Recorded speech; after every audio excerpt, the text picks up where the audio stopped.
Obrigado, professor Viário. Essa questão é fundamental. Eu já falo sobre isso há bastante tempo, algumas vezes até aqui no DCM.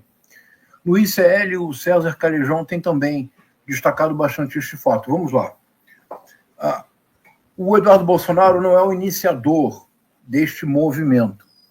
E, de fato, do que se trata é de um movement, como o seu criador o denominou, o Steve Bannon. O Steve Bannon é que foi o criador da ideia da criação de um movimento político organizado da extrema-direita transnacional que opera com métodos similares, especialmente nas redes sociais, que opera com uma agenda neoliberal libertária quando chega ao poder e que organiza internacionalmente o impacto das políticas nacionais.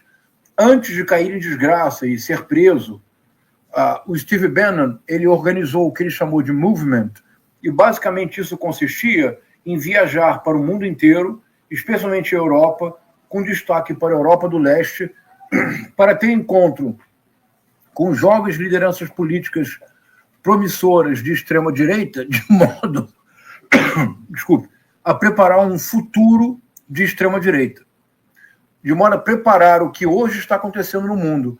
O Steve Bannon realiza esse trabalho há mais de uma década. Ele mesmo denominou o Eduardo Bolsonaro como o embaixador informal do movement na América Latina.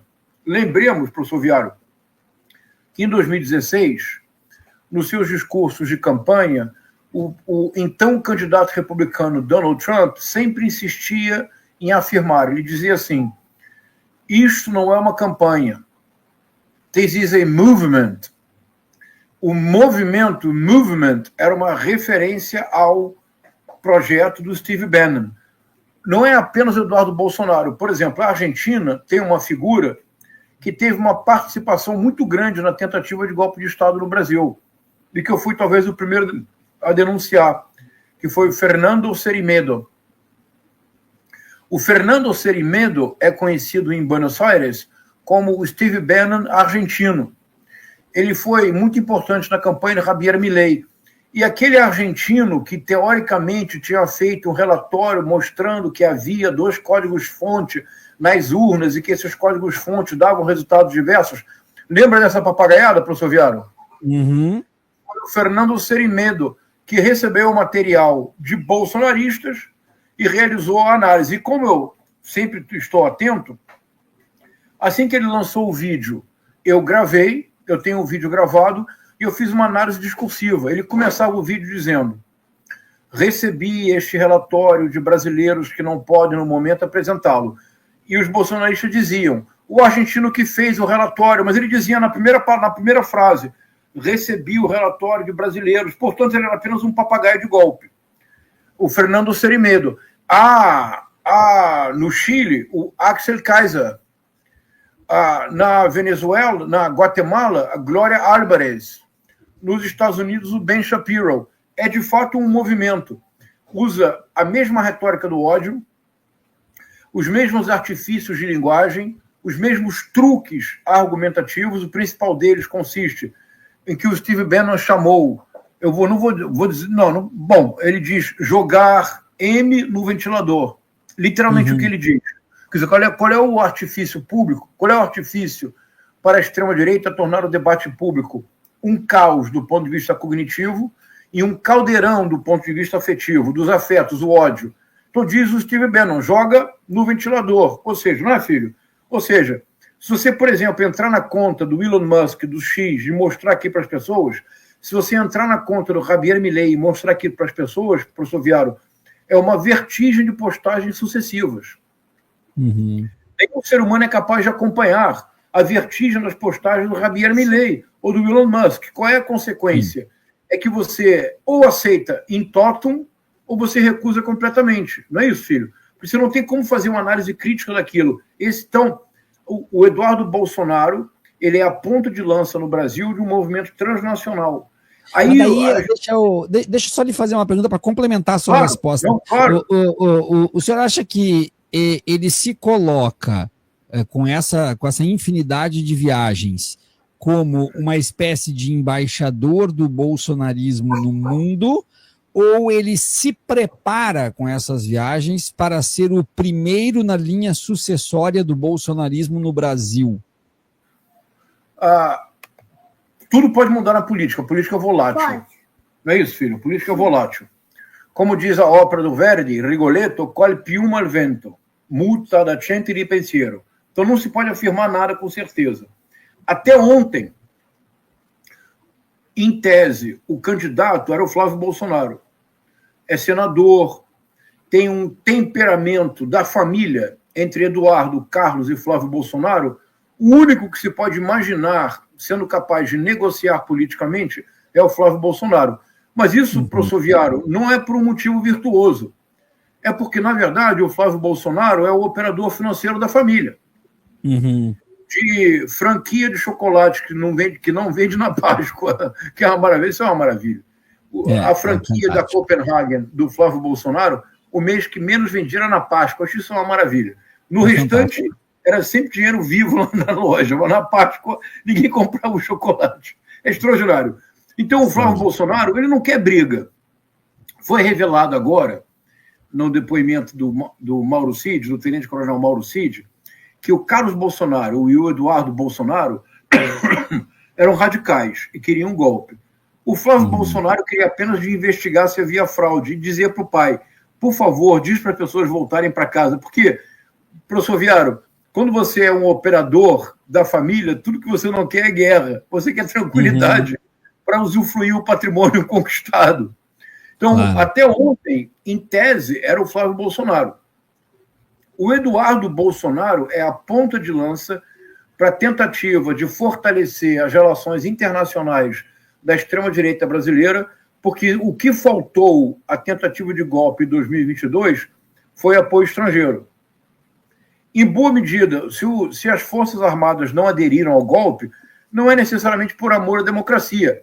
Nunca vamos esquecer, professor Viaro, que o general Hamilton Mourão deu uma entrevista logo depois da eleição, dizendo, quando perguntaram das articulações, ele disse, olha, golpe até dado pode ser dado, mas o poder não se mantém. Não se mantém o poder porque não havia apoio americano. Sim. E agora com Trump? Então, toda a estratégia do Eduardo Bolsonaro é criar um clima favorável do ponto de vista internacional para uma nova, para 2026. Agora, de fato, ele tem penetração internacional mesmo, na área da extrema-direita radical. A figura da família Bolsonaro que existe é o Eduardo Bolsonaro. Quer dizer, o pai, evidentemente, mas dos filhos, a figura importante é o Eduardo Bolsonaro. O Donald Trump, aqui de novo, professor Vieira, aqui é sempre honestidade intelectual. O Donald Trump fez uma deferência muito importante ao Eduardo Bolsonaro, não vamos diminuir. Não, eu não vou diminuir. Foi uma deferência. Você não vai diminuir, não, né, filho? Foi uma deferência importante. Nem eu. Muito bom, bate aqui, filho. É isso mesmo, filhão. Ele disse claramente, my friend Eduardo Bolsonaro, say hello to your father. Então, foi uma deferência importante. O Javier Milei, no seu estilo, a criptomoeda, porque é o Javier Pirâmide Milei, no seu estilo criptomoeda, o Javier Milei disse, com todas as palavras, que a eleição no Brasil foi roubada. É um absurdo, é uma inverdade, mas isso não seria possível sem a presença do Eduardo Bolsonaro.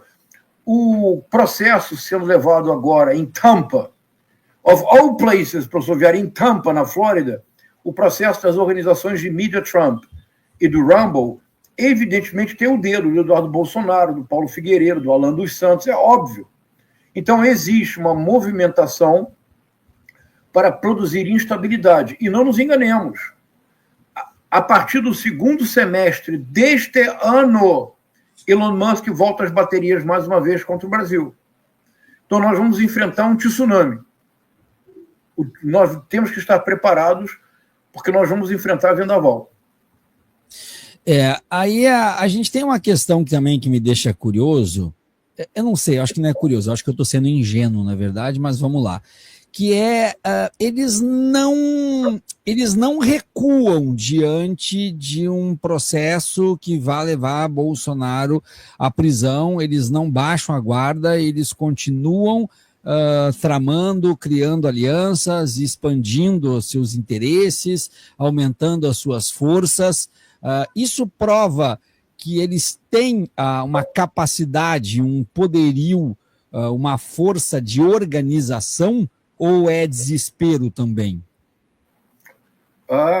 Não. Vamos lá, de novo. Às vezes eu sei que o que eu digo não é muito palatável, mas honestidade intelectual acima de tudo. Se eu chegar à conclusão que eu estou errado, eu reconheço publicamente. Hoje, do ponto de vista da mobilização popular, quem tem organização é a extrema-direita, não somos nós não, professor Vieira. Eles têm organização. Em 2023, aconteceu um fato que nos surpreendeu a todos, mas eles dominaram as eleições para os conselhos tutelares no Brasil. Uhum.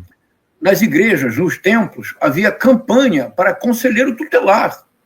Uhum. O Conselho Federal de Medicina tem sido instrumentalizado pelo bolsonarismo há quantos anos? Pois é. Há bastante tempo, não é?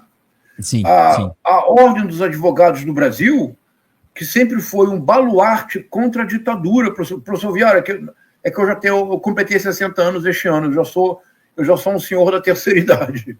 Tá? A Ordem dos Advogados do Brasil foi um baluarte contra a ditadura militar.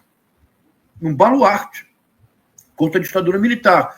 Ver hoje que as sessões da OAB comandadas por bolsonaristas é uma inversão completa do mundo no qual eu cresci. Que haja um desembargador no Paraná que considere que a vítima do assassinato do Marcelo Arruda é o assassino e Sim. manda o assassino cumprir a pena domiciliar. Ou seja, a extrema-direita tem um propósito e o maior perigo está com o Nicolas Ferreira. O propósito é trabalho de base. Sim. Então, nesse sentido, a extrema-direita veio para ficar e a extrema-direita faz um trabalho de base consistente.